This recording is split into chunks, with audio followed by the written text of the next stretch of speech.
We are now 2+ years into our experience with COVID. COVID obviously exposed some weaknesses in the US healthcare system, healthcare policy. And I'm wondering if now that we're 2 years into this, we've obviously spotted, problem here, problem here. Have you seen any evidence that we're actually addressing some of those weaknesses and trying to sort of, they say a chain is only as strong as its weakest link. Are we addressing some of those weakest links, or are we still ignoring those problems?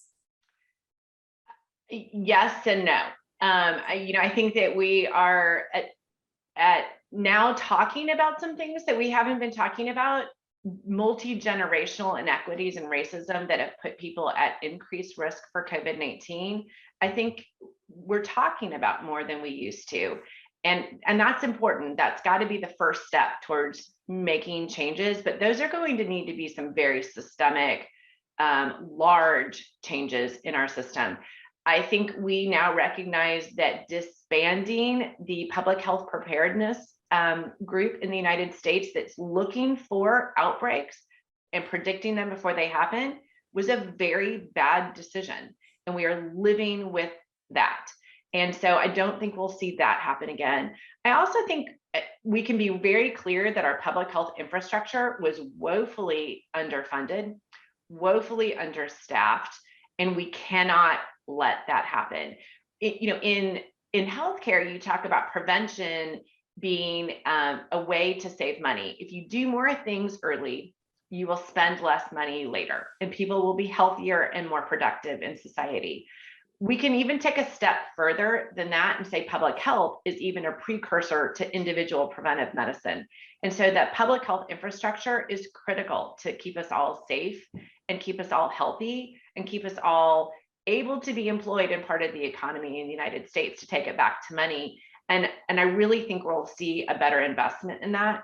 I think we also know that our pipeline for nursing staff and other sorts of healthcare staff is inadequate, and we have got to do something about that. And I think that there are some schools of nursing and schools of medicine that are making some big investments in how to change that. But it's going to take some creativity, because we saw a lot of health professionals retire during this pandemic because it was overwhelming to work during it. Mm-hmm. I know this is going to sound like a really basic question, but I'm thinking about this from somebody who's listening to something like this for the first time.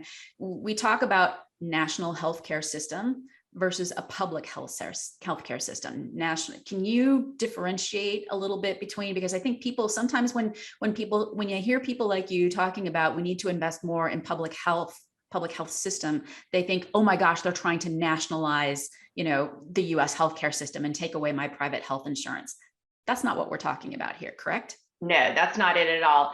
Public health infrastructure has nothing to do with a person's individual insurance or their opportunity to get it or the way they're going to be treated. It's really about what data do we need to be collecting to make sure we're seeing early warning signs of things that might go wrong. So for COVID, we really need to invest in our wastewater infrastructure, and we should be using that as like a weather predictor of what's going on. So in the state of Georgia, if you've got any sort of allergies, or if you've ever lived here in the spring, you see the great pollination season begin. And so there are actually things you can look up on your news that says, now is not a great day to go outside if you have any respiratory infections, if you are prone to asthma, et cetera. We should have that sort of infrastructure for wastewater with COVID-19. And it can also be used for other viruses. And so, when we think about pandemics and we think about modeling what might happen or what might not happen if we do this or don't do that, what we've never modeled before, what we've never needed to put in there is misinformation.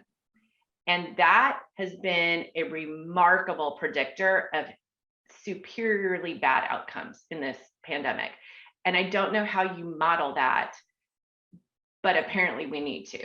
And we have got to figure out a way to get control of the misinformation that has literally killed people in our country. And I just find that astonishing that we have to say that.